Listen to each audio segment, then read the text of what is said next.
with HiFi Buys, and I want to welcome you to HiFi Chats number 12. We are happy to have two guys with Sonos join us today. I know both of them very well. Roger, who is my Southeast Regional with Sonos, and JT, who is our senior trainer. And he said he's a senior trainer now because he now has a baby. So congrats to you, sir. Thank you, sir. Thank you. Listen, I want to ask y'all, if you will, please to like and subscribe. Also, if you can, go to hifibuys.com. You end up finding, we have a newsletter there that you can sign up for to let you know what's going on kind of in the past in the newsletters, and then also what's coming forward as well. Last week we had Michael Frimmer on. It was really great. All of these YouTube things, again, this is 12, so we have 11 of them up there that are recorded. It's on YouTube at HiFi Buys channel on there. Next week we'll have Matt Weisfield with BPI on, and really looking forward to that as well. And anyway, also want to thank the first responders out there and all the folks that are helping us get through this. So appreciate it very much. I know we've all had definitely a different life over the last few months. I know mine has changed drastically. So, I am fortunate to have my entire crew with me. Some are still working from home, and some are working here. And we also have an e-commerce site that actually will be up and running in just about a week. And we've had a few delays here and there, which are expected. It's a rather complex thing, and the more and more we get into it, the more we realize it is. But we've done a lot of foundational homework for it, and are really excited about getting that going. So Roger, say hi. Hello, how are you? Thanks for having me, Alan, appreciate it. Oh, shoot, great to have you here. And JT, say hello. Hey guys, how are you? Hey Alan, thanks for having us. It's always a pleasure to get on with you guys and be a part of anything you guys do.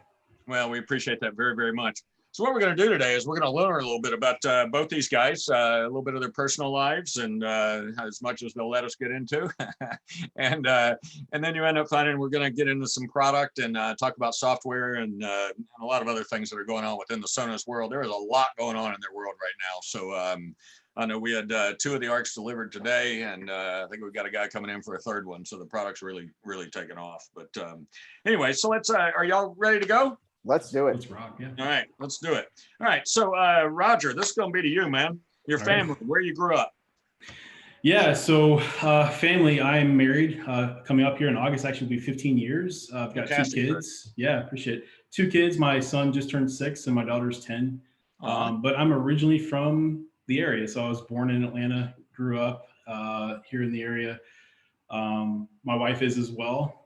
Which is unusual now. You talk to somebody from Atlanta or Metro Atlanta, it's full of transplants, right? So to talk to somebody, and it goes back even to my dad. He was born and raised in Atlanta as well. My mom's from Ohio, but she moved down when she was in high school to Georgia. So lots of family in the area. All of my relatives are within a short drive of where I live. But yeah, it's great. You know, I love the area. It's great to see the area just grow over time. You really get perspective since I'm a long-term resident, see how much it's grown over the years. But it's, you know, like I said, it's a great place to raise your family. So my plan is to stick around for quite some time. Cool. I came in here in '88, had no idea, and well, here I am. So I have no plans on leaving either. So yeah. I get that. JT, tell us a little bit about your family and where you grew up. Yeah, so I'm married. Been married for a few years now, and just had a baby almost 2 months ago. So a little baby boy or girl? He's a boy. He'll be 2 months July 1st. So it's been a crazy time, obviously, with everything going on, but it's been great because I've been home. So it's been awesome. I, unlike Roger, am not from Atlanta. I'm a transplant. I actually grew up in Jacksonville, Florida. So I'm a Floridian at heart. I miss the beach every single day, but I've been here almost 10 years. But I do love the area. Atlanta is obviously where I met my wife, but has quickly become my home. Fantastic. Atlanta's a great city. I've really enjoyed being here. And if we ever get back to the live music scene, I'd really like it. I'm jonesing for it for sure. I understand. So JT, tell us about some hobbies you have. So hobbies. I got a couple of ones. Roger knows this because I send him pictures all the time. But I just picked up a smoker a few months ago. So I am headfirst into smoking all the meats. I did a tri-tip last night, which turned out to be perfect. So every weekend you can find me outside grilling something with a nice cold beverage, and some music playing. Fantastic. So, so Roger, have you been like, man, when are you going to let us eat some of that food? Or Well, yeah, he'll send me those pictures and text. I'm like, so there's been a few times like, what the heck is that? You know, he's like, it's venison. I'm like, oh yeah, well, that's why I don't know what it is. But you know, but yeah, so he got me kind of going. I enjoy, you know, smoking every now and then. I've got a Weber kettle on my back deck, so it's not like super fancy from a smoker standpoint, but I can throw a rack of ribs on there every once in a while. So I bet you do just fine. Get a little tip or two from JT after all that experience he has. I think you'll be all right. Awesome. Roger, you got any hobbies you want to tell us about? Yeah, you know, outside of the world of Sonos, I'm kind of a car guy. I enjoy detailing my car. My wife doesn't understand why I enjoy standing outside at 8 hours of the summer heat to wash a car. So, you know, like, I don't know, I guess it's the end product, the end result when you see it super clean. And, you know, my car's black, and when you get it super shiny, it looks like a mirror. That's what I just like bringing out that look on the vehicle, keeping it looking new. But yeah, that's kind of my hobby outside of work. Not really into much else right now, other than just kind of keeping the family entertained. Well, I know Sonos loves to hear that. Yeah, that's right.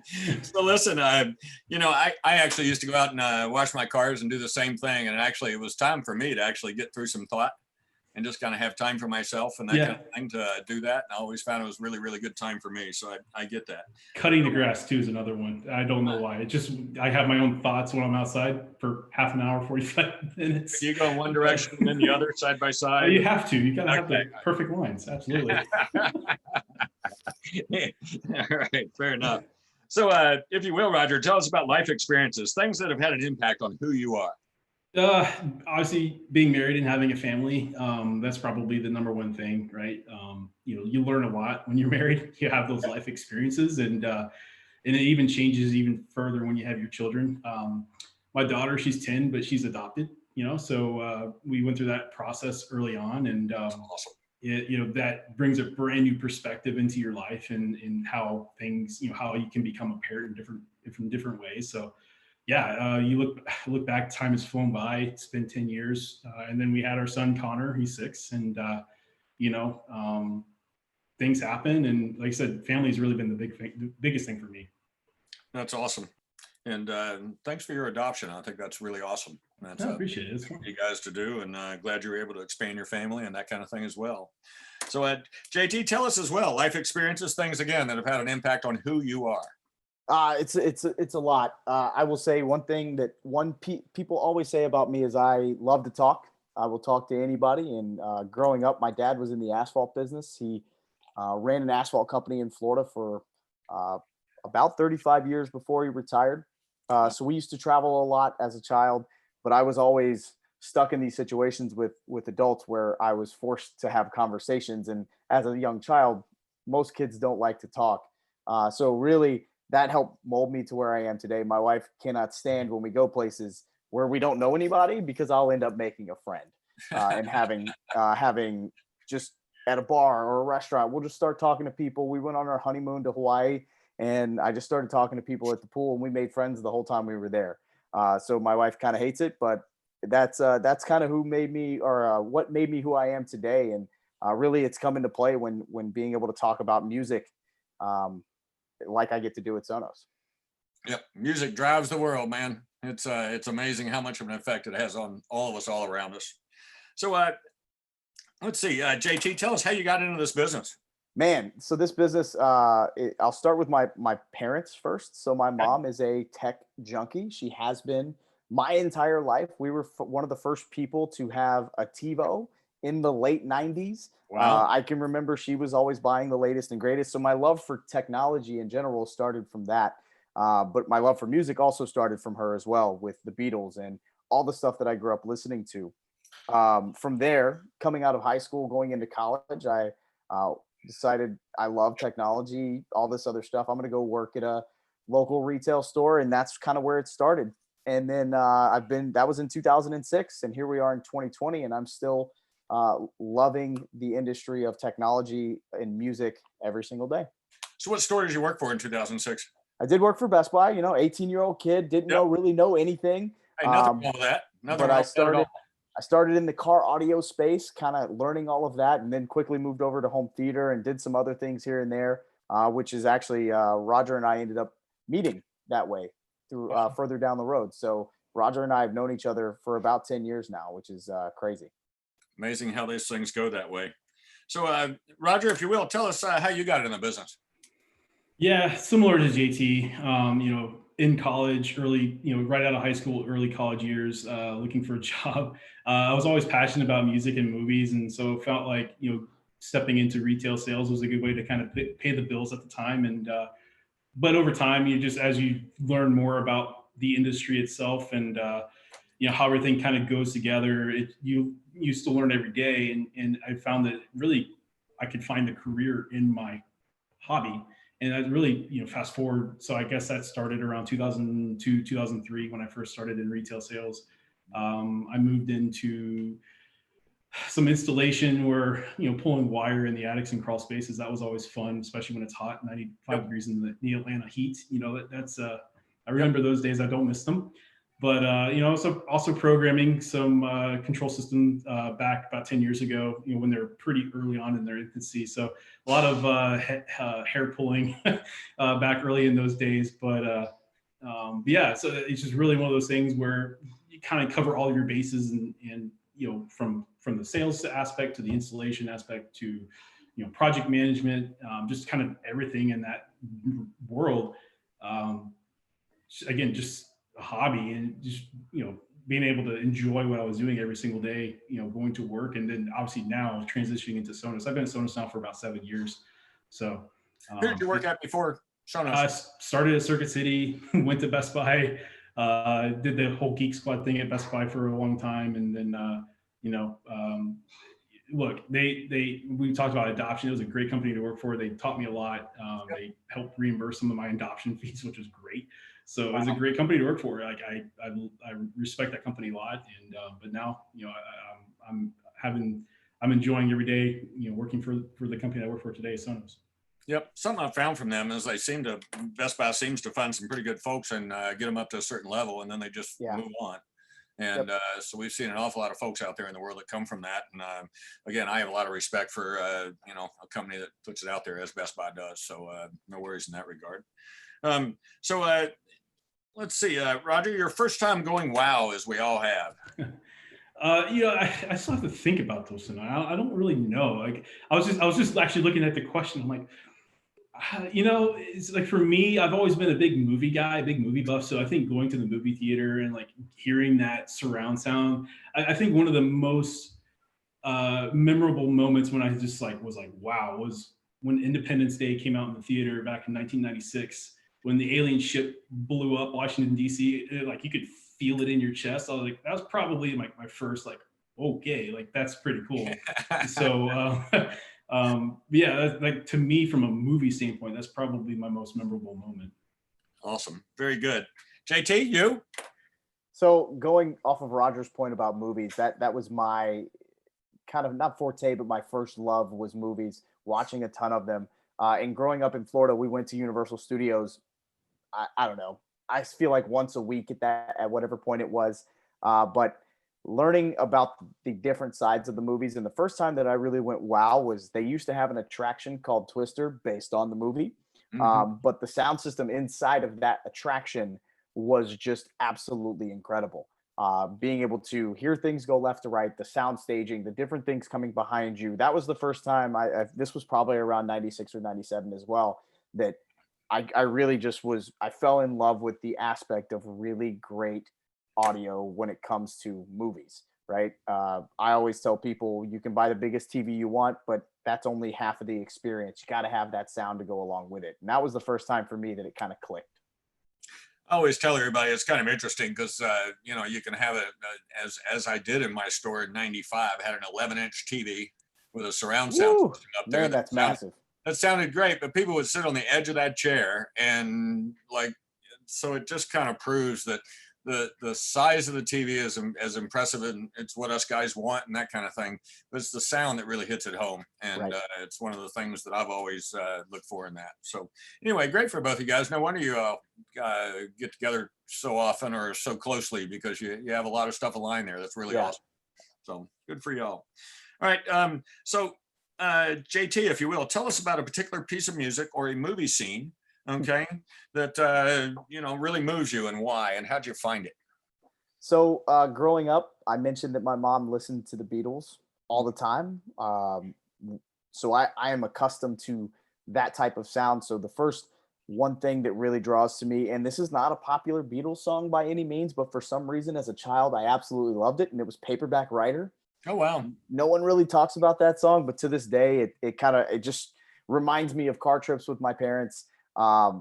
And really from there, it kind of made my love for music grow, right? Then I started finding my own taste as I got older, and my uncles listened to country music, which is what I mainly listen to today. Um, Movie scenes, it ranges. I think the biggest one for me is probably Jurassic Park. That the original, just the whole thing, the whole story arc of Jurassic Park really just it was great, great storytelling. Yep. We've demoed it a few times, all of us. Yeah. Oh yeah. Big time. All right. So, Roger, tell us again about a Yeah. particular piece of music or a movie, and Sure. So growing up, my dad was always a big still is, Rolling Stones fan. So so yeah, right. Listening to all their albums, out loud, and then we played Michael Jackson. Any kind of pop music in the late '80s, early '90s.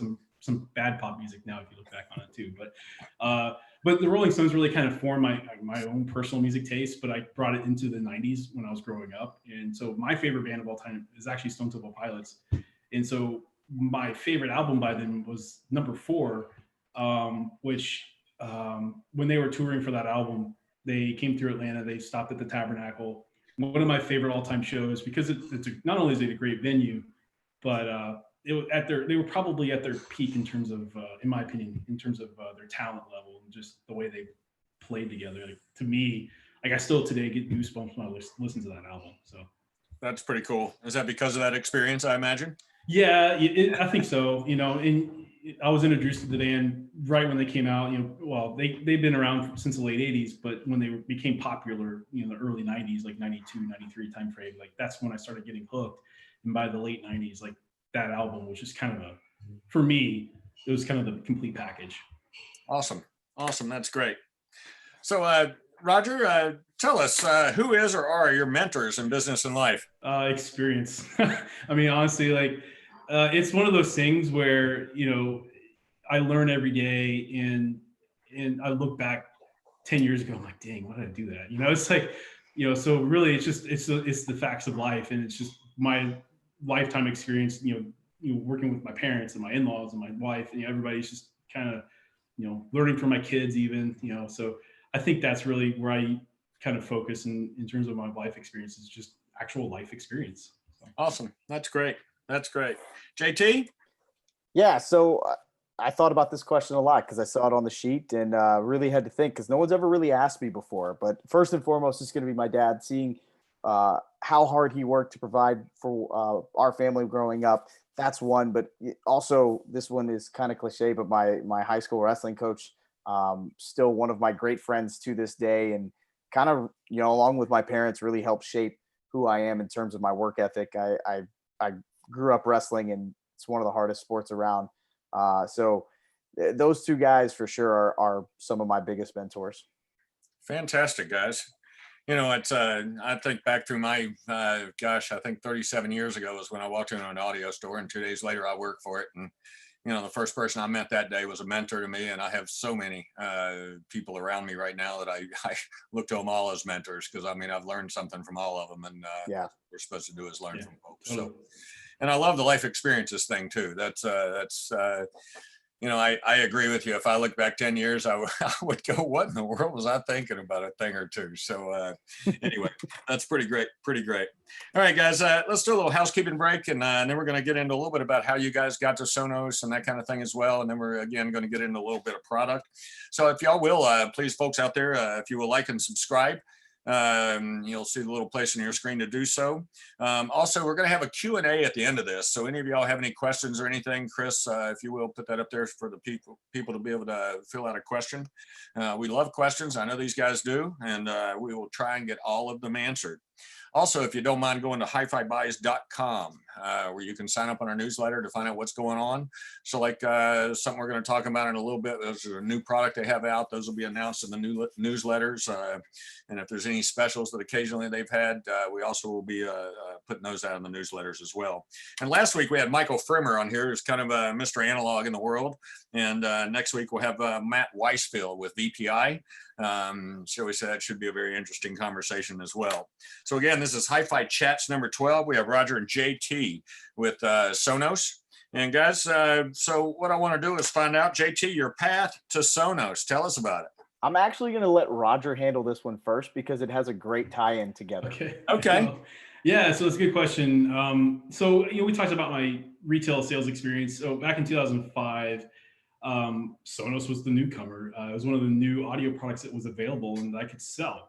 And it was really interesting because at the time you still had to sell, wired components, for distributed audio. But here's this little company that came out with the idea of, at the time it was a 2-channel amplifier, but you could, put one in the bedroom, one in the family room, and have them wirelessly distributed in the home, plugged into a pair of speakers of some kind, controlled by a dedicated controller. Again, because this predates the iPhone and any kind of smartphone device. Yep. But in 2005, when I started selling it, it's like, this company, like, what?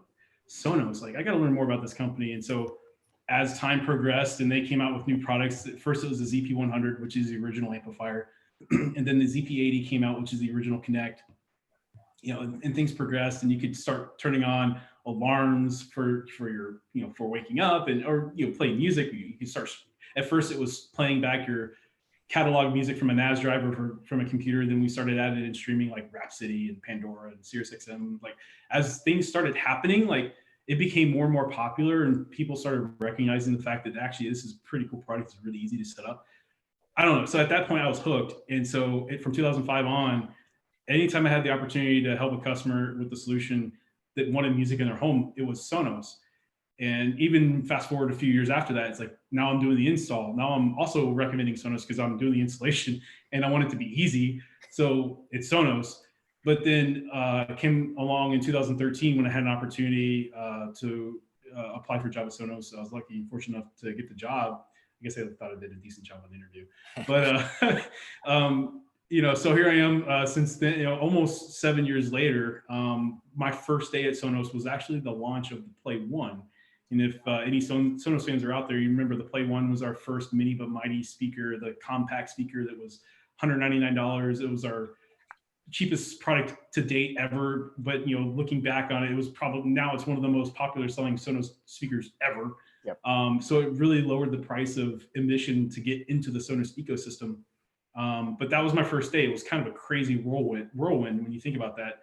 But fast forward another 4 to 5, not even that, like 3-4 months, had a position for a trainer come open, and they were looking for recommendations, and I knew the perfect guy, which was actually JT. And I made that referral, and I'll let JT kind of take that from there. Yeah, kind of go back to what you said about 2005 and Sonos launching. For those of you watching, you got to think 2005, when we launched our first product, that was 2 years before a smartphone, right? That was 2 years before the iPhone came out. So super crazy to think about when in the world of tech, when most of those ZP100s and ZP120s are still working today. So Roger left, we were working together in 2013. Roger left in August or October, I believe, right? October. And then in January, I get a phone call. We kept in touch. We still talked pretty much every day because I was super jealous. The first time I ever got exposed to Sonos was through Roger, through a Play 5 in a store. And I got to play with it and mess with it on my phone. And that was the wow moment for Sonos for me, because I was like, wait, so I can play different music in any room. And it was like, yeah, it's just this easy. So come January, Roger calls me. He's like, hey, there's a position open. You should apply for it. And I was like, yes, absolutely. So my interview process was very fast. I think I had 3 interviews in 3 days, maybe actually 2 days. I interviewed on a Monday and then twice on a Tuesday, and then I was offered the job on Thursday. And which was, by the way, a significantly faster process than mine. So I was jealous at the time. So. Well, that's because you were moving them along, man. That's right. I was ready to roll. And the gentleman that hired me, Chris Thorpe, is still at Sonos today. It's actually his 10-year anniversary at Sonos. So congrats to Chris Thorpe. Absolutely. But when he called to offer me the job, I couldn't even let him finish the sentence. Didn't even get to the offer portion of how much money I was going to be making or whatever. I was just like, I'll take it. Like, please, like, I want to work here. I really fell in love with the brand. So just kind of a whirlwind, you know, me and Roger have been pretty much working together for almost 10 years straight now. Fantastic. That's awesome for you guys. And it's evident that y'all get along really well, because I've been to events with both of y'all and I just think it's awesome. We like working with you guys. So we've already kind of covered a bit of the history of Sonos. I think through some of this, if you feel like we need to have something added to it, please do. But JT, if you will, what makes Sonos who they are, not what they are? So it's a really great question.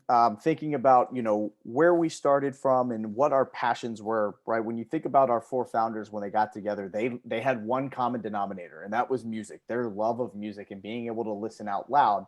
And if you think music has changed, it was originally about listening out loud, and then things got smaller, and then Sony released the Walkman, and then it just kept on with the iPod. So our founders really wanted to get music in the home back to what it used to be. And they wanted a vision of being able to play all this different things.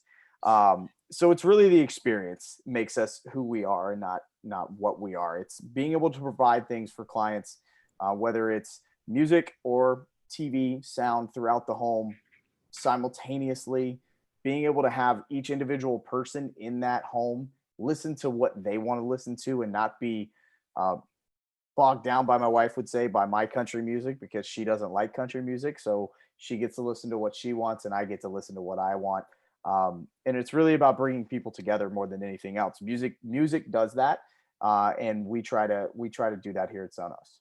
I think one of the greatest things I've seen from it and this multi-room stuff that's happening kind of throughout the industry, but y'all are the originators of it.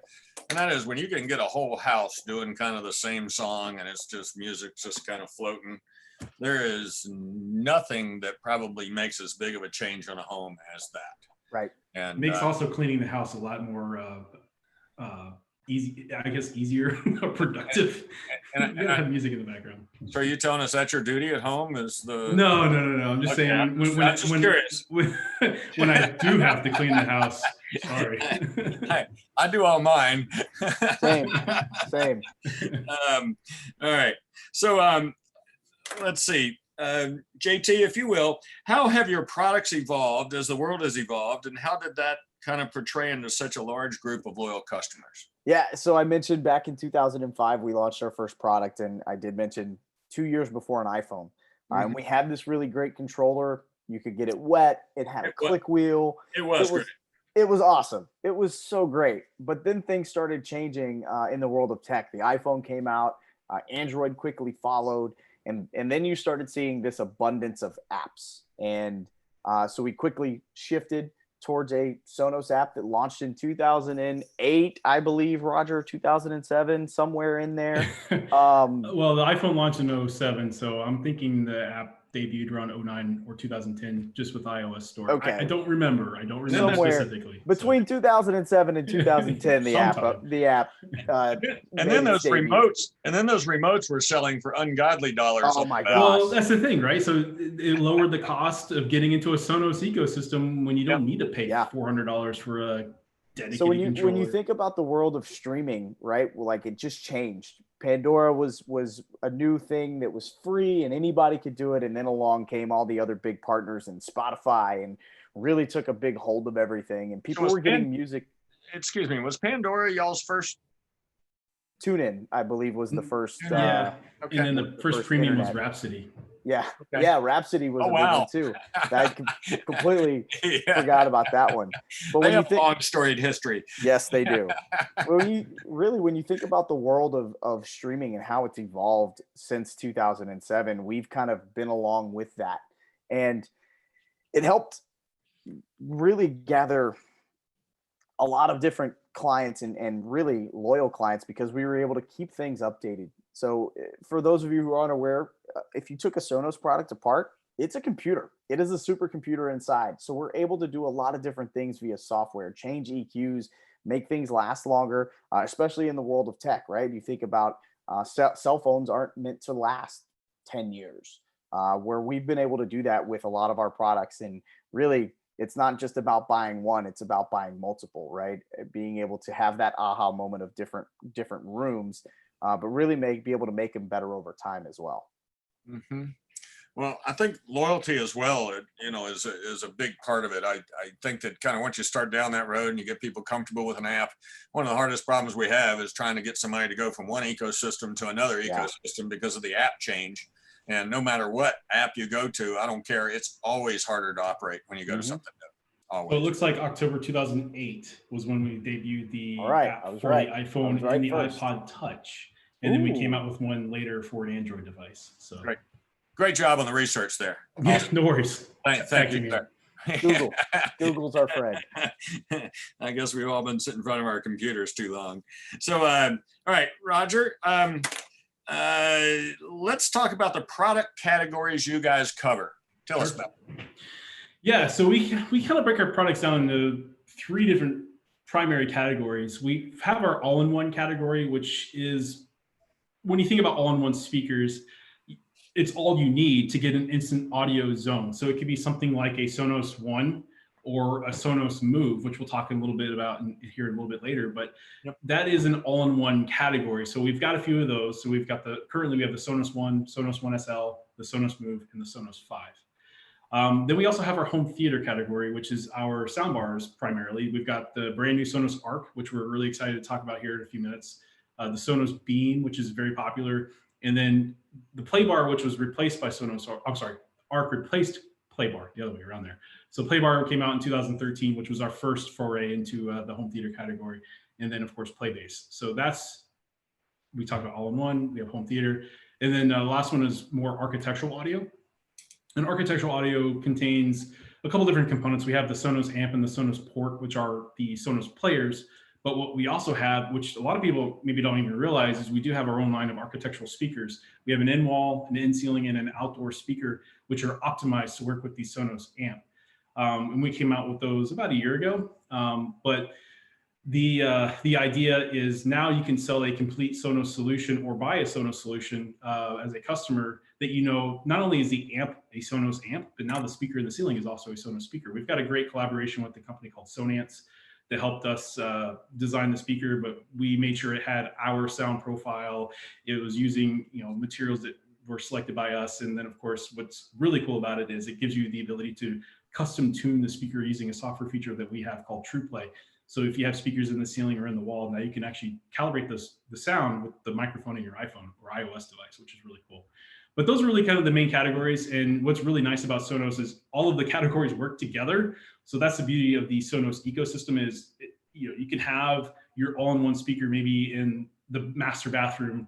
And then you can have your Sonos ARC with your television in your family room. And then you can have a pair of outdoor speakers on your deck. And then you can have your Sonos Move and take it around your house, wirelessly.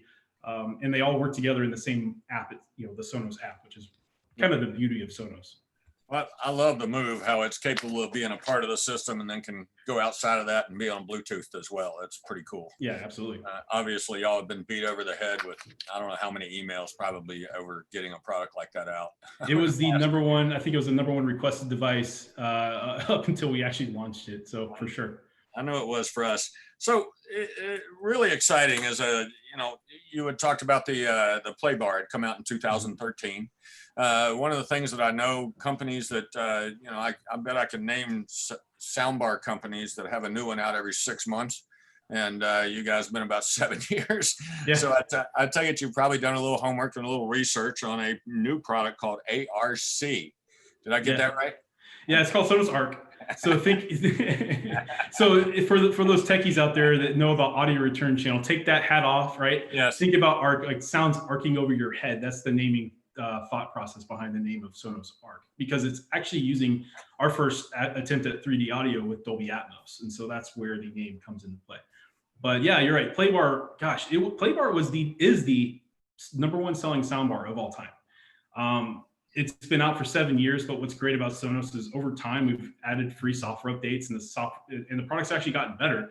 There have been a couple of times where we actually have improved the overall sound quality of the soundbar just simply through a software update, which is free. So that's why the Playbar has been able to last for so long in the field. But there's definitely been some pent up demand for replacement. After 7 years, you got to start looking at, okay, we've updated the software and we've maintained the feature set where we want it to, but new technology like Dolby Atmos in the home is really starting to take off. And those types of formats, so higher resolution video and audio formats are starting to take off. Like, what should we do? And so about 2.5 years, 3 years ago, we started looking at what a replacement for Playbar could look like. And so over time, with product development, like I said, 3D audio, looking at Dolby Atmos capabilities, talking about enhanced audio return channel, also known as EARC capabilities, which new TV manufacturers are starting to lean in terms of their capabilities, delivering uncompressed audio out of a TV. So you're watching a movie on Netflix or maybe out of your Apple TV, for example, and you want to receive the best possible audio stream, but you want to keep it simple and you're just using a soundbar. Like, that's what ARC is all about. So we wanted to design a soundbar that we were proud of, that did justice for replacing a Playbar, because again, Playbar has been so popular for us over the years that with all the work and design elements that we put into ARC and the sound quality that we've been able to deliver out of it, it's incredible what it can sound like. And for us, it just launched actually last week. So June 10th was the official launch day for Sonos ARC. Well, I'll tell you, we're already selling them quite well, and I think one of the things that worked to Sonos's favor as well is they're selling much larger TVs, so you're actually able to have a little larger soundbar now as well. Well, and that was absolutely, and I didn't want to go too deep, but like that's actually one of the reasons why we did ARC in the size that it is. If you look at ARC next to a Playbar, it's actually 10 inches wider than Playbar. It's because TVs are now bigger. Like the average size TV being sold today is over 50 inches. If you think about 55-inch TVs, 65-inch TVs, and larger beyond that. Playbar, when you put it up to a 65-inch TV, Playbar looked a little small. So, Sonos ARC is bigger. So not only does it benefit from a larger soundstage because it's actually just wider, but it just looks better next to a larger size TV as well. Okay, awesome. Anything y'all want to add on Sonos ARC? Yeah. Go ahead, JT. Yeah, I'm also, I've got a big, nice monitor here, so I'm kind of on the YouTube chat as well. So I did want to not clear up something, but call something out. So Sebastian had a question. Hope you guys discuss the ARC and the bass bug that's currently affecting many users. So this was something we found pretty quickly as soon as the Sonos ARC came out. There is a bug in the software. As of 2 days ago, though, there is a bug fix on the way. It's on the web. I think I found an article from the Tech Hive. It is something that we know about and is coming very soon. Don't have an exact date, so I don't want to promise anything, but we have committed to getting that fix in very quickly. And that's a testament to the software, right? So it's not a hardware issue, and I do know that it was limited. It wasn't all widespread. Yeah, it was very limited users. Well, let's talk about that a minute. Y'all have a couple of guys behind the desk doing the programming for your stuff. Just a couple. So tell us a little bit about that so that people understand the engineering prowess that y'all have behind this. Roger, do you want to talk about Chris Jenkins and when we took it to Dolby and kind of how we tuned it in front of everybody? Yeah, I mean, when you design a product, you have hardware teams and you have software teams. So you can make the hardware as good as possible, but we also know that it's going to take incredible software to make the product sound great and offer a great experience. And so we got it to what we felt like was a great starting point. And we do have a soundboard at Sonos, and it has various members that are on that soundboard. But with this particular product, Sonos ARC, we worked with Chris Jenkins, who in terms of the industry, he's an Oscar Academy Award winning sound producer and won the award for Mad Max Fury Road.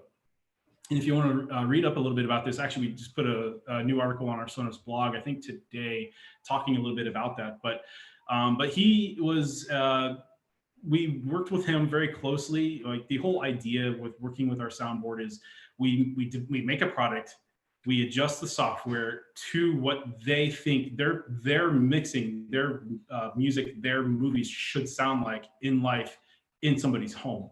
And so what we try to do is get it as accurately represented as possible through software updates. And then, beyond that, once we get it into our final testing phases, we get into alpha and beta stages. And, JT and I, of course, being employees, we've been testing ARC in our homes for the last 4 or 5 months, maybe even longer. JT's had it longer than I have. Yeah, I've had it for quite a long time. And it's gone through various stages of development in terms of software updates. And so like literally every single software update, sound gets better, new features come out. So those are the stages that we go through. And that's why it takes almost 3 years of product development at Sonos before we release a product, because we have to go through those alpha and beta stages to make sure it's ready for prime time when we hit that launch button, right? But in some cases where we have this little bit of a bug on ARC, honestly, I just found out about it personally yesterday. I didn't know anything about it, just because it hasn't impacted me. I haven't heard anything directly from anybody, but we're so committed on making sure that we can come up with a fix that we're fast tracking one of those software patches that you can update your system. And well, and again, y'all have a fairly large engineering team, and especially for software and that kind of thing. So I would see this being a problem that is very short-lived. Yep. Or at least that's what we've seen previously. Yeah, and I guess kind of off the record, but this will live on forever on YouTube, right? But it's like, we things happen, and we as long as we have the customer in mind, that we get to the problem as quickly as we can. We try to get everything in front of us before we launch the product, but certain things will get past us, and maybe this is one of those small things. Yep, and that's okay. I mean, we do deal with a lot of complexity and that kind of thing. And I always tell everybody we will do our best if we run into troubles, and we will always do what is reasonable. So I get that. So as far as the Sonos ARC, there is a thing out there called EARC, or Enhanced ARC. Yep. But more importantly, what is Atmos? Yeah, so Enhanced Audio Return Channel, I'll start with that. Audio Return Channel is a connection that you would find on your television. It's an HDMI connection. Audio Return Channel literally is a connection that sends audio back to your external audio equipment through the HDMI cable. And ARC has been around for many years. I don't want to put a number on it, but it's been around for a while. EARC is relatively new. It's Enhanced Audio Return Channel. And where it's different is the ability that you can now output uncompressed audio. So it gives you the ability now to pass much higher bandwidth back to your external audio device. But when we start talking about audio codecs for Dolby Atmos, like Dolby Digital Plus, that's a lossy version. You can get that through standard ARC. But things like Dolby True HD, which is uncompressed, that can now be passed through Enhanced Audio Return Channel. So with Sonos ARC, we've got that Enhanced Audio Return Channel connection. And that's where now we can deliver that full Atmos experience. So Atmos, in terms of surround sound, obviously Dolby Laboratories, this is their technology. It's an object-based surround sound. I think you can have up to 172 channels or something like that of sound all around you in a spherical fashion. But what we can do is we can now send sound not only horizontally around your head, but also above your head and below your head. And so that's the whole idea behind Atmos. EARC giving you that uncompressed audio capability with now the proliferation of streaming services like Amazon Prime or Netflix or Vudu or Disney Plus, and all these different movie services that are out and available to consumers. They are starting to embrace higher resolution audio formats, audio codecs that are available for streaming. And if you have a brand new TV that supports EARC, and now you have the Sonos ARC that supports it, you get the just all around like great experience for sound. And really that's what it's for. Brings about less compression in the audio and that kind of thing as well. So yeah, and there's some other benefits too, like mandatory lip sync. So if you've ever had some issues where maybe the mouths are moving and like you hear the voice maybe lagging or whatever, like one of the benefits of Enhanced Audio Return Channel is it gives you that synchronization so that doesn't happen. Where standard Audio Return Channel does not have that. So there's just some differences there, but obviously audio is kind of the big one that we're talking about here. Yep, that's awesome. I have been more than impressed by the awareness that y'all have shown out there for the ARC product, and we're real excited about selling it here. So we've got it up so that people can actually hear that in surround sound, and at the same time we have a full theater. So if you also want to hear a full Atmos theater, we're happy to take care of those accommodations as well. You know, and I want to add a couple things too, Alan, real quick before we move on. Just, and if you're out there listening, if you don't have a new TV that doesn't have EARC, that's okay. You don't have to have a brand new TV to have it work with Sonos ARC. Like I said, EARC is backwards compatible with audio return channel. So if you have a TV from 2, 3, 5 years ago, you're going to be fine. Yep. But if you even have a TV that's even older than that, let's say your TV doesn't have an audio return channel, we include in the box an optical adapter that allows you to plug into your TV's optical output. Now, if you do that, you're still going to get Dolby Digital 5.1, which is a great audio codec. You won't get the Dolby Atmos experience, but it's still going to sound really good with Sonos ARC. We've done some really cool things with the software. So even like the height drivers that are firing upwards to give you that Atmos effect, what happens when you're getting a Dolby Digital signal is those actually become more like bass and mid-range. And so they help with the horizontal, the surround sound for Dolby Digital 5.1. So it just gives you even that much more of an immersive experience, even if you don't have Atmos capabilities on your TV. So I wanted to add that too. So Guy, what he means in a very short story is that basically if your TV came from the era of the Flintstones, you're still going to get a great sound. Okay. Right. Just That's to go correct. a little bit forward, you'll even get better sound. Okay. Awesome. All right. So one of the things that I've always tried to talk about was subs. And one of the things that you end up finding that we've always been of the belief here in this store, and me personally, and it is actually known pretty much throughout the audio community, that if you get the bass right, you basically, everything else kind of follows. And the one thing I want to say on this is I have more people buy play bars, beams, now the new ARC, and not necessarily taking advantage of a sub. So I wanted to spend just a moment kind of telling you my thoughts on that. And that is that we have this all-in-one player that is a play bar or a beam, which is y'all's smallest play bar. And you end up finding the ARC unit now. So those do have some limitations and be able to get really down into the real bass part of the section of the sound. And you end up finding that when you add a sub, you're not just adding bass. What you're actually doing is cutting the bass out of these things. And you can do this with play ones and play fives. And when you relax that speaker and take the bass out of it by adding a sub, you'll be amazed how much better all of those products sound. So we can demonstrate that very easy. Y'all have put together an awesome amp that allows us to just turn the sub on and turn the sub off. And it really gives people a great idea as to how effective adding a sub to those products are. But y'all have new Gen 3 subs out. So new capabilities and that kind of thing. Tell us about that. Yeah, so Sub Gen 3 debuted the same day as Sonos ARC. It's the same sub that we all know and love, right? It looks the same. It sounds exactly the same. Sub's been around since 2012. So this is actually our third generation. Really what's different about the new sub is the internals. We've updated the memory, the capacity, what can, how much information it can process. We brought it in line with our modern portfolio there. We also improved the wireless radio, so it gives you a little bit better range. What's interesting about Sonos Sub and even your wireless speakers, if you're using a Sonos ARC or Sonos Beam, we need the 5 gigahertz spectrum to bond that sub. And so now with an improved 5 gigahertz radio, you do get a little bit longer range. And if any techies are out there that know that 5 gigahertz typically doesn't have the great reputation for range. So it helps dramatically with that. But again, it's the same look and feel of what you've known ever since 2012 that our sub came out. And personally, it's my favorite Sonos device still to today, at this point. To Alan's point, you can add a sub to a stereo pair of Sonos Ones. To have that as a stereo pair sounds great. And you add a sub when it frees up the mid-range and the highs, like it brings it to another level. My office system, I'm sitting in my office right now, and in front of me, I've got a stereo pair of Play 5s. And you add a sub to those, like it's a game changer. I know, Alan, you have a stereo pair of Play 5s on display. It's to be able to listen to a stereo pair of Play 5s that are wireless, you simply plug it in for power and then you add a sub. For what they can do, it's pretty amazing. So sub is very flexible. You can add a Sonos sub to any amplified Sonos device. So that's Sonos Amp, all the all-in-ones, except for Move, all the sound bars. So it's a very versatile device. Yeah, the sub might be a little tough with the Move at the beach. Yeah, that's kind of the reason, right? You pick up a Move and you move it around the house. Like, I don't think you need a sub on that thing. That's actually a great sounding product. We're going to get there in just a second.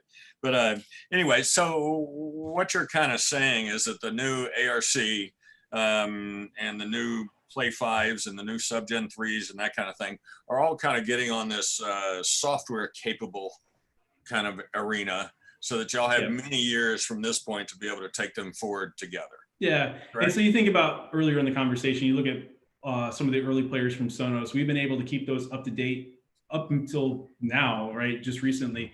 And it's been very difficult for us to do that, just because some of the oldest players are running on 32 megs of RAM, and we're like, how can you do software updates on something like that? But really, what it really allows us to do is bring the sub into the future, into many years of software updates, and really unlock maybe some new capabilities that we don't even have today. So really exciting stuff that we can do now with more powerful hardware. But yeah, like I said, the Sonos 5, I'll leave it on this piece. The Sonos 5 is also a new piece that we launched last week. For those out there that know the Play 5 Gen 2, it looks exactly the same. We just changed the name because now we have Sonos 1, now we have Sonos 5. It just kind of keep the name convention simple. But from a cosmetic standpoint, we did simplify the look. We gave the white speaker a white grill. Shocking, right? That's been a very big request. You have a Play 5 Gen 2 that's white with a black grill. It's like, it's not really white. But now it's all white. But so it's pretty. It looks really good. Nice. And then the black speaker has a little bit of a refined look as well with the logo and things like that. But same sound profile. Like I said, Sub has the same sound profile. Sonos 5 has the same sound profile as a Play 5 Gen 2. So it's just, again, more on the internals, putting better capability for processing power and better radio capabilities for future software updates. That's what it's really all about. Fantastic. Fantastic. So JT, there's a new Move out, which I actually have enjoyed even outside of the store. And you are now announcing the Move in Lunar White. And also there's a software update, I think, that's available for it as well. Tell us about that. Yeah, so first and foremost, if you guys haven't seen, I'll start with the Move itself. Move launched late last year, I believe, October. And it's really one of our most requested products of all time, being able to have a portable speaker. Not only just you can take around the house, but also take it out of the house as well, being able to take it to the beach, which I cannot wait to do later this year because I'm jonesing to go to the beach, but also taking it in the backyard. If you are like me, and my wife will not let me run hardwired speakers to the house, so I have to take a Move outside with me. So it originally came in black, and it's great. However, we also know that there's a lot of people that want different colors. So we recently just announced the Lunar White edition. And if you notice, it's not just white. It's got kind of a grayish, whitish tint to it. And the reason for that is if this thing is going to be outside, we don't want it to have any kind of discoloration. So that's important when you think about longevity of a product, not just being able to play music, but also it still has to look good as well. With that, we also sent out a software update, or we will be sending out a software update. I think it actually launched. Correct me if I'm wrong, Roger. Coming soon. Question. It may have launched. I can't remember off the top of my head. I go through. I'll take that. It's already out, guys. Yeah. Hey. So we're launching a software update with the Sonos Move that actually increases the battery life an extra hour. So it's up to 11 hours now. Now that spectrum, of course, is going to be on how loud the music is being played. If it's being played at 100%, your battery life is going to go down just a tad. This is gauged off of 50%, which at 50%, it's still pretty loud. Which I'm really love this product. I've used this product now in the situation of quarantine that we've all been in over the last few months more than I did when I got it, just because I'm outside more. I'm outside. I mentioned I'm outside grilling every weekend, and it's sitting right there next to me, listening to music as we go on. So, love this product. Yep. I want to add to that too. The Lunar White Edition pre-orders actually open up next week. So June 23rd, which is I think Tuesday, you'll be able to get your customers a pre-order if they want the new Lunar White Edition. And then we launch it. General availability is actually on June 30th. So about a week after that. Awesome. One thing I really like about it, and most of the portable speakers that I see out there are so tiny that either they have no battery life or they have no volume. You really can't get there with them. And I think one of the things about this, y'all have found a really nice size. It's not too large, but then it's not so small that it can't do anything. And love the idea that you're showing it there. There you are. Awesome. Yep. So and it's got a nice carry handle on it and that kind of thing as well. It's just a really easy product to use, and I'm real proud of you guys for that. I should have brought my lunar white one upstairs. Yeah. Oh, I forgot JT had one. I'm jealous. Yeah. Right. Sorry. He gets all the new stuff. Yeah. All right. So, JT, tell us about the Ones and One SL. So, like Roger mentioned, Play One was our first foray into an affordable version of Sonos, and really it needed to kind of grow up as well as we changed. So, Sonos One launched a few years ago, and that was our first speaker that had voice built into it. It launched with Amazon Alexa. Cancel, thank you. She's listening to me in the background. So it launched with Amazon, and then it quickly added Google Assistant as well. So being able to not only control your music through your voice, but also being able to control all of your smart devices, like turning on your lights. If you have a coffee maker, turning on your coffee maker. There's so many different smart devices out there now that really you can do a lot of different things with your voice and not have to pick up your phone. Well, we also ran Play One at the same time. So eventually we phased Play One out, and we came out with a Sonos One SL. And when you think about SL, that SL doesn't really have a meaning. We like to call it speechless. So it does not have a microphone built into it. So one of the confusing things, not only for us, but for you, Alan, when you're talking about the Sonos Ones, if you were selling a pair of Sonos Ones, for example, you had to sell two of them, which means you would have had two microphones on those products. Now, if there was a pair, only one was active, but it just didn't really make a whole lot of sense. So when we came out with the Sonos One SL, now if they do want voice, they can spend, $200 on a Sonos One, but then spend a little bit less on a Sonos One SL. They look identical. That's actually what you see behind me. I have one Sonos One over there, and then one Sonos One SL over there, and then I've got some in-walls in front of me. But really, to bring everything in the ecosystem easily and give customers the option, if they don't want a microphone, they don't have to have it. Okay. And there's also an option on it to turn the mic off. Yes. Just yes. so people know. So if you want that option or you don't like that option later or something along that lines, it is probably the most, vigorous question that I get asked when we get into voice control. Yeah, absolutely. Not everybody wants to have them on all the time. So again, when you touch that microphone, you physically have to touch it. It's also on the Sonos ARC as well. So being able to turn it on and off, it is actually off. It's not muted. It's off. It actually cuts the circuit board, and you physically have to turn it back on to activate it. So knowing how privacy is, we definitely want to keep our customers in mind when we think about that going forward. So giving them the choice of doing all of that. I've actually got my Move right here in front of me. I can show you how that works. So, Move has voice built into it as well. But if I just touch the mic, it turns the LED off, which shuts off the internal microphone. So if you can hear that, so that just gives you the feedback to let you know what's going on and off, but super easy. So when we think about voice control and ARC or the ARC, okay, do we have the ability to kind of get it to tell the TV what to do at this point, or? Yeah, this is actually one of my favorite features, not only on the Sonos ARC, but also on the Sonos Amp when it's hooked up to a TV, or even the Sonos Beam. There's a thing called CEC control that allows you to do a lot of different things through handshakes. Turning the TV on and off is one of the things. If you do have a Fire Stick hooked up to a TV, because it is Amazon driven, you can ask Amazon to turn the TV on, also launch Netflix and play a movie or play a certain TV show. So again, it gives us freedom of choice of not only how we watch, but also how we control it as well. So think about me in the life that I'm in right now, where I've got my hands full with a 2-month-old. I don't have to put him down, pick up my phone, try to play something. I can simply still have him in my hand, ask the TV to turn on, or start to play music. So it's all the way around. It really helps simplify things a lot of the time.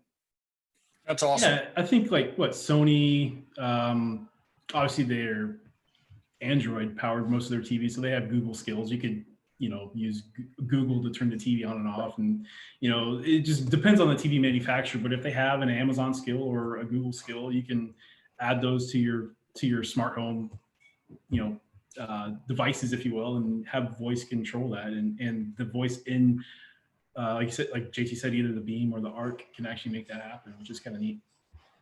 Isn't that funny? We're adding skills to our devices. Yeah. Gotta make them smarter somehow, I guess. Yep. All right, guys, let me take a little housekeeping break, and then we're going to go a little further. I wanted to ask y'all, if you will, Chris, if you'll put the place out there for folks to be able to ask questions. We encourage you to ask questions. I've got the guys here that can answer them. So let's make sure that we ask the questions that are on your minds out there.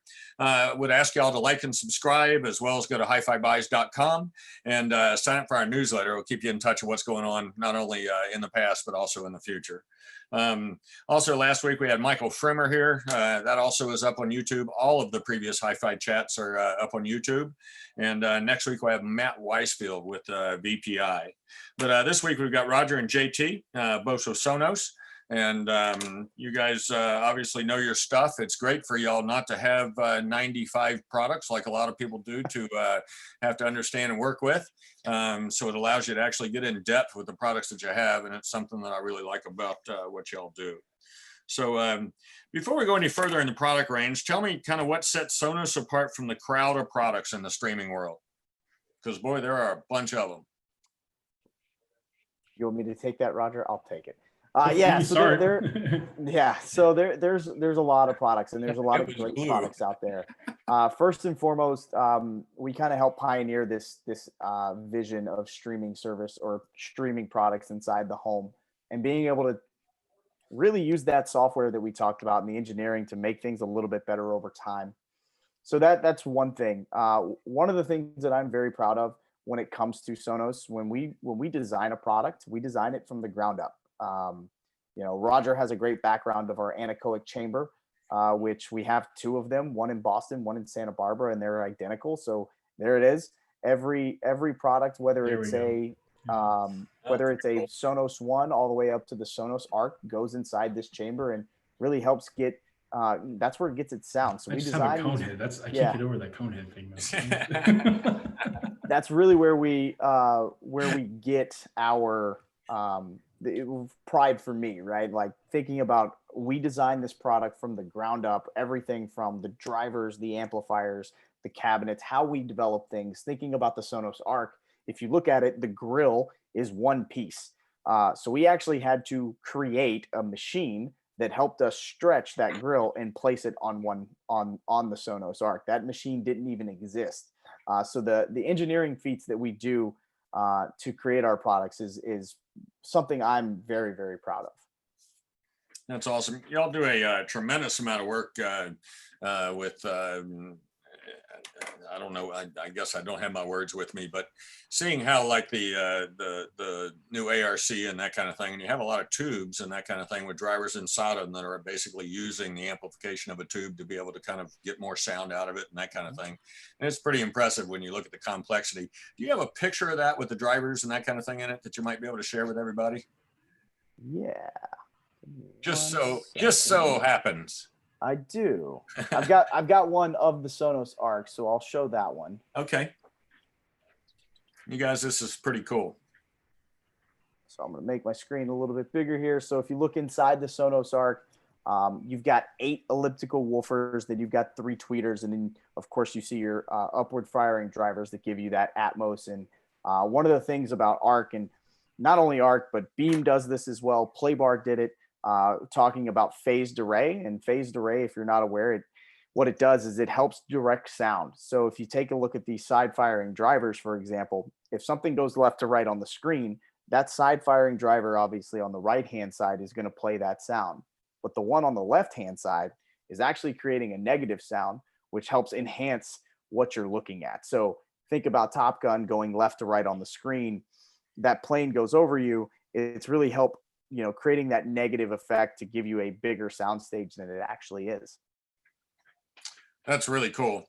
As y'all can see, this is a pretty complex product, and there's an awful lot going on in there without getting into details, but it's quite a feat. So if anybody listening has a Playbar, it's been around for 7 years. It's kind of boxy, if you will, but the new ARC, like I said earlier, it's 10 inches wider, but it actually takes up less overall space, which is kind of crazy. So to fit in 11 total drivers, all of the processing that's needed to power that speaker and the amplifiers to drive the drivers, in a smaller space, to me, it's kind of insane. So It is. I totally agree. I think it's just to watch engineering and manufacturing come along, and you guys are one of those. What I just again love, I'd love to be an engineer in one of y'all's factory, because it's basically a product that you would work on, and then we, work on something else and that kind of thing. It's probably not how it goes, but anyway, I just yeah. throw it out there. So when we talk about y'all separating yourself from the streaming world out there, I do agree that it's y'all are the kind of inventors. My own parents asked me what they should buy. They're in their mid to late 80s, and they're in North Carolina, and I didn't want to have to work with them. I know y'all's product is very, very reliable, and I don't have to nurse the system along all the time. So Sure. It's a wonderful thing. So I thank you for that. In more ways than you can imagine. But so y'all have been through some software changes. There's been a lot of stuff out there all over the place about this and that and so on. So what I want to try and do is get all that straightened out in kind of people's language on how that goes. So JT, if you will, tell us about the software changes that have recently come about, and why was this necessary? So this has been a hot topic for me. It's as a trainer, I talk about this all the time. So recently we launched Sonos S2 to go along with the Sonos ARC, and S2 is a comprehensive platform from the app standpoint. So when you think about Sonos, it doesn't always go with the or it's not just about hardware. It's also about the software. So with S1, we were really limited in where we were with moving things forward. First, you think about the Sonos ARC, and we mentioned Dolby Atmos. In order to get Dolby Atmos, we had to make a foundational change to the platform. Now, a lot of misconceptions. There's no bricking of product. There's no upgrading if you don't want to. It's a complete choice, obviously. The Sonos ARC, the Sub Gen 3, as well as the Sonos 5 only work on that S2 platform, but everything else that we've mentioned, Beam, Playbar, Playbase, Move, it's backwards compatible. So it can work on S2 or it can work on S1. And I know there was a question in the YouTube chat about high-res audio, so we'll go ahead and just cover that. This was one of the things that we talked about when we announced the S2 app. In order for us to even move forward to think about new audio technologies, S2 had to be available. So when you think about high res, when we launched S2, we are now supporting 24-bit audio locally. So pulling from a NAS drive, you can now pull 24-bit and it'll play in 24-bit through a locally stored device. When you talk about streaming, this is something that is obviously changed. I know, Alan, you're a great friend of Dave Solomon. You think about the Kobas and the Deezers and the Titles of the world, as well as Amazon HD. Things for high-res audio have changed over the last 2 years in streaming. So this is something we are actively looking at, talking about every day. Don't have any announcements to make today, but just know that in order for us to even continue to grow and change, this was something we had to do. And I'll let Roger kind of go off into S1 as well. Yeah, it just kind of add to that. We were talking about ZP100 earlier. So you think about the original Sonos player ZP100, which came out in early, like January 2005. It's old, 15 years old now. And up until just last month, we were still updating the software on a ZP100. And adding, when I say updating software, I mean adding new features to the ZP100. To think that if you had a ZP100 and then you go purchase a Sonos Move, they're generationally significantly different. But we had to make sure that, so you think about Sonos is a system, and every piece of Sonos has to be able to hold that software to make it function as a system. So for us to come up with the software to make a ZP100 work with a Sonos Move or a Sonos Port or an amp, to me, it's like, I'm glad I'm not in software, because I don't know how I would do that, because they're so different in terms of how much memory capabilities are built into these oldest products. And so we got to this point where we have S1, where we had to say, some of the oldest generation products, the Zone Player, so any of the ZP90s, 80s, ZP100s, ZP120s, the original Play 5 Gen 1, those are the oldest products in our portfolio. For us, like JT was saying, for us to move forward and be able to support some of these new technologies, we had to go into a new platform, a new operating system, which is the S2 platform.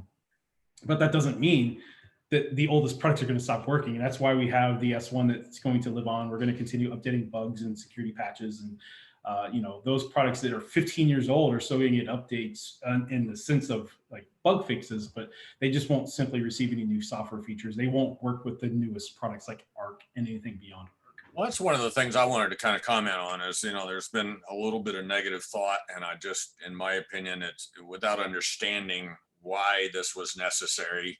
And the fact that the 15-year-old product that you bought is still works fine and it doesn't have to change. But the idea is if we want more and more and more, we need more processing power that was not available at that time. And so it's impossible, literally, to have a constantly growing thing. When you think about your phone, it can't take software after what, about 3 or 4 years? Yeah. 7, 8, 9, 10, 11, 12, 13, that kind of thing. So, you know, let's keep in mind, guys, that, you know, we are talking about technology. You want technology, you want it to move forward. And if it's going to move forward, at some point, they do have to change and upgrade to a new platform. Yeah, you know, and just to kind of add to that too, Alan, like you think it, like Connect Amp or like the original ZP Zone players, they're components.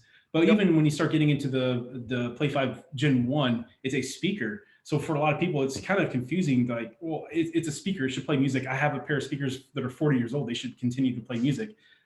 But you also have to remember Sonos is a system. It's a smart home audio system that, like JT said earlier, every single piece of Sonos has basically a computer inside of it to keep that software running, to drive that piece, to make those speakers work, you know. And so just because of that, that's where, you know, the original Play 5, which came out in 2009, that was just one of those things that, you know, for us to, again, move the platform forward, we had to kind of separate that out.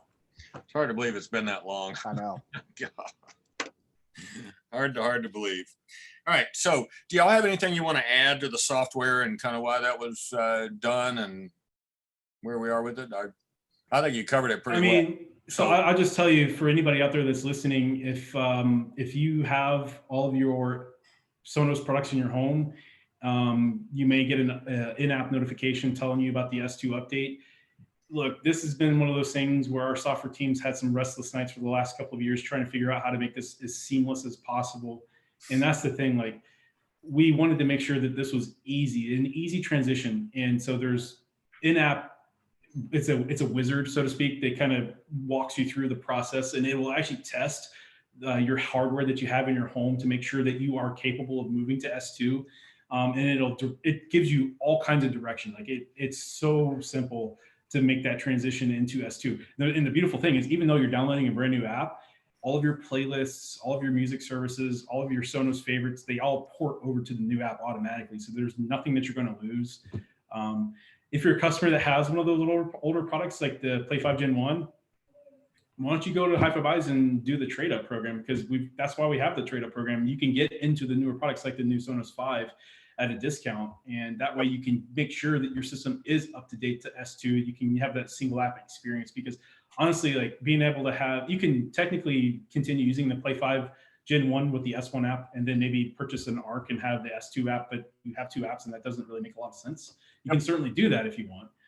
And you can't play them together because they're on correct. Yeah, it's two separate systems. But so that's where, you know, you can make that decision. We're not forcing anybody to update. We're going to make sure they work. But just from a usability standpoint, my own personal opinion, it's like, I don't know if I really like that. So I would update personally, get into the newer hardware. Not only going to get into newer hardware, looks better, it sounds significantly better, but it's going to be, you know, something you can use longer term in the future with new feature sets. And I think that's the real beauty of it, is y'all are allowing the upgrades from the old products and doing it at a pretty reasonable clip, especially considering the reasonable prices already. Yeah. And I think one of the things that you end up finding, that if you can get everything updated, you've probably got 6, 7, 10 years of, you know, constant upgrades. I realize nobody can say that for sure as to what those things are, but that's been the history of the company. And I would imagine with y'all's very narrow-minded focus, that you will stay within that regard. So just to add on the trade-up program, obviously get with HiFi Buys in terms of what's capable of being, you know, not everything is qualified for a trade-up device, because not everything is only S1 compatible. It's only the S1 compatible devices that are that will qualify. But like, so if you're a Sonos user and you've had Sonos since 2008, like, yeah, like, you probably qualify for a trade-up. So work with Alan and his team, and they can get you squared away for sure. My thing is, if you got an old Play 5, man, trade it up. The new ones sound better. Yeah, I mean, like by a mile. Okay. So let's see. we got through the software and that kind of thing, and then the S2 app. So how many music services are available on the Sonos platform? Currently today, we have close to 100, which is crazy to think about just here in the U.S. There are some really weird stations out there or platforms, and I don't say weird; they're really unique. There's one called Rusk, which is old timey radio stations that you can listen to. The band Fish has their own music service that you can listen to, which is really cool. Wolfgang, what is it? Wolfgang's Vault, I believe. And of course, we support the big ones, right? Obviously, your Titles, your Deezers, Qobuz, Spotify, Apple Music, Google Play, YouTube, go down the list, Amazon. But that's just here in the U.S. Globally, there's a lot more because there are some certain services that aren't available to us here in the U.S. that are only available, say, in Europe or France or Germany or wherever it is. But the number is continuing to grow, and to kind of go off of even more off of S2. Let's say, for example, a new service comes out in 6 months that everybody jumps to. We want to make sure we're able to support that going forward. So we always have great conversations with our partners on a weekly basis. I know there was a question about the way Spotify looks inside the Sonos app. Just know this is something that we look at, work with our partners on a daily basis. We always try to improve. Keep in mind when you're dealing with different companies, they allow us the metadata and the licensing and all this stuff that we can only do so much. But it's something we always want to get better in. This is also why we've introduced our Works with Sonos partners with being able to control Sonos through your favorite music service. So through Spotify or through Tidal or through Pandora, whatever you want. So if you love the Spotify app, use the Spotify app. You're able to do so much through there too. Yeah, I was going to touch on that. So obviously the direct control through a service like Spotify, since it was brought up, but also don't forget, if you're an iOS user now with the new Sonos ARC, 100% of our players now support AirPlay too. So if you do want to listen to a video from YouTube through your speaker, you can certainly do that now. You've got AirPlay capabilities with iOS devices. So now you're not just limited to the services that are inside the Sonos app. Sure, the Sonos app is going to be that easy place where you can manage all of your music services from one place, all of your rooms from one place. But like JT said, if you are a huge fan of the Apple Music app and that's the only app you want to use, cool. Just use AirPlay too. AirPlay to your Sonos One or your Sonos Move or whatever Sonos device that you have. Even if it's a Sonos amp or a Sonos port, you can use AirPlay. Direct control is a little bit different. So if you're an Android user, of course, you can use the direct control feature of Spotify, Tidal, Pandora. I think there's some others, Audible, some of the other services. But if you're a business owner out there, let's say you have a gym or maybe you have a restaurant, and you want to put music in your space, like you can certainly use Sonos. You can use any of our Sonos players, but we've got 10, 12 different music services that are supported for a commercial application. So your ASCAP, BMI, CSAC licensing that's required to play music in a public space. You can ensure that the artists are getting compensated for that music, and you're legal, right? So those are all available on Sonos as well. Like I said, if you're a business owner out there and you're looking to figure out a way to get music into your space, Sonos is one of those solutions. One of the things too, talking about, different music services, and I personally use quite a few, whether it's Spotify or Amazon, just a whole list of different ones to try out. Keep in mind, when you're using the Sonos app, you're not limited to one service, right? You can put as many as you want, but you can also create your own playlist from those different services. So it doesn't have to just live in Spotify. It can live on the My Sonos system inside the Sonos app, and you can pull from however many music services you want to create that ultimate playlist. It's pretty amazing that it can do that. I mean, and also to be able to use the own company's app too. I think both of those sides of things are just, make it really convenient and easy for people to be able to use your products. So that's awesome. So let me ask you guys, Roger, if you will, first, in this crazy world right now, how have you had to adjust your workflow? It's interesting, Alan. I am considered a remote employee at Sonos. We have a couple different offices here in the U.S. We've got Santa Barbara, California, which is the main HQ, which is a great place to visit. I don't hate going out to Santa Barbara in the yearly trips, suck, but sure. We have a Boston office and then a Seattle office as well. But as a remote employee, I work from home. This is my office, and so I've got my two screens in front of me. So when the pandemic hit, honestly, Nothing really changed. Like the only thing that really changed for me is travel was pretty much eliminated, which is great because I could spend more time at home. But I've been as busy as ever. I've, fielding phone calls and sending emails and, just kind of managing the business. Cause I, even though I live here in Metro Atlanta, I do cover the entire Southeast. And so it can get very busy at times. And with new product launches and software launches, that obviously adds to that as well. But I was definitely at an advantage compared to some of these office employees that had to start working from home, that didn't have the luxury of having dual monitors or like a desk that's dedicated to sit at 5 days a week for an office job. So like that's me at home. Like it was an easy transition for sure. Well, they have one now. I would think so. Yeah, they do. I must admit I had no idea as well, and I've spent a lot of time at home too, and also a bit of time here at the store as well. Being an essential business, having to take care of networks and that kind of thing for folks too. And I feel like my work schedule went up exponentially as this happened, because not only were we having to adjust to things when this first came about, but then having to unadjust to it a little bit as well, or adjust further. I'm not sure what is the best way for doing that, but I have been amazed at seeing the creativity and basically the adjustments that people have made. I know that we as a company will come out of this as a better company than we were when we went into it. I also know that we'll be more efficient in that regard as well. And so anyway, I'm pretty excited about, what in a horrible situation, what this has done for our company. Right. So I've even done a Zoom with my parents in their 80s. And even though we started at 7 o'clock, they got on by about 7:30.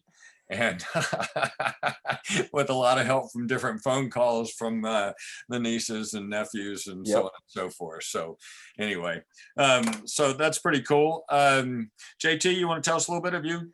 Yeah. It's obviously been Roger mentioned it that, we were remote employees already, so we were set up for this. But where things have changed is we travel. We were on the road a lot, and obviously we're not anymore. So getting to spend a little bit more time at home for me personally, it really couldn't have come at a better time with a new baby and being able to be home. And I bet, man, it's really been great. I couldn't have asked for a better time for unfortunate things to happen. But my wife is home. I am home. But really it's you think about what we're doing right now, being able to do new things that really people have thought of, but really never really taken it to the next level. And the industry is changing with a lot of different digital learning things. I host a lot of our webinars here at Sonos, and man, we have really cranked out a lot of webinars over the past few months and really had some great attendance. And being able to do things like this with you guys, Alan, like this is something new and exciting that really helps people kind of break up the monotony of their everyday life and really kind of try to feel still being connected in some way. But I was set up for, working from home, but really it's just kind of put in perspective for us. Like there are different ways to do things, and there is no right way. They're all right. So it's really great. Yeah. I totally agree. So I know that I talked to a bunch of people about it, how it was just a full-time job to manage the changes and that kind of thing. Yeah. Did y'all, when this first started coming up, what kind of changes did y'all have to make, or if you can share that with us? I think, for me, actually, Jason, it's funny how things work out. We were actually in Fort Lauderdale for an event together at the very end of February. And then the first week of March, I made one more trip, I think, over to Alabama. And like after that, everything just kind of came to a grinding halt. And so like that was the last time I made any travel for Sonos. And so really being able to adjust, it was really interesting because we had to kind of figure out, all right, so how are we going to communicate? For my job as an account manager, how am I going to communicate effectively to dealers to make sure that they're okay, to make sure that their business is still surviving, and being able to provide the support for Sonos where I can. And I realized, like, even though I'm sitting behind a computer screen instead of actually face to face, it really didn't change all that much. We'll see how what the future holds, from travel.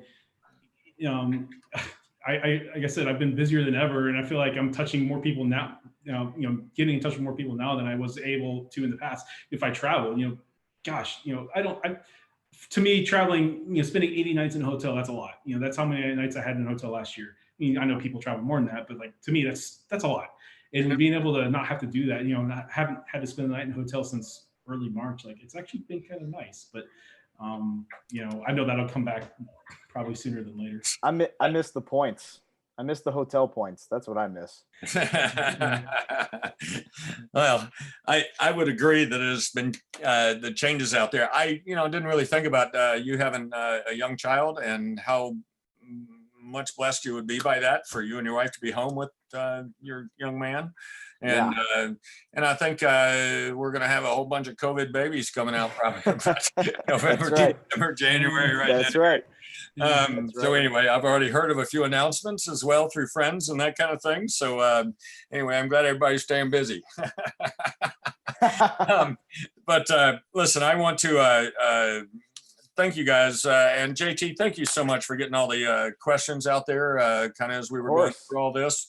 You really did a nice job doing that. I will invite people to email or call us if you have any questions that we didn't get to answer. But I want to thank you guys, both Roger and JT, for being on HiFi Chats. Shall we say we're looking forward next week to having Matt Weisfield on from VPI. And gosh, I don't know what to say. It's it's kind of funny when we opened up our store and we started having people back in. It was just so great to just talk to people. And and I will tell you, the HiFi Chats have been wonderful for me. They seem to come by very quickly. Every week goes by so fast, and then I don't get the questions out to people normally as quickly as I'd like to, and that kind of thing. But y'all have been absolutely marvelous, and I thank you very much. Alan, it's been a pleasure. Thanks so much for having us on. Yeah, thank you. I can't wait for the next guys' night out when we get to do it again. I can't either. By golly, that was May that we did that, and actually we've already had. Well, I think we had 3 or 4 events planned that we didn't get to. But listen, folks. This has been HiFi Chats number 12 with Roger and JT from Sonos. They've got, again, a bunch of new products that we're excited that we got to show y'all today and talk to you about. We have them on display down here and in stock and ready for you to take home. So again, you guys, thank you so much. We appreciate y'all joining. This is Alan Jones with HiFi Buys and HiFi Chats number 12. Thanks.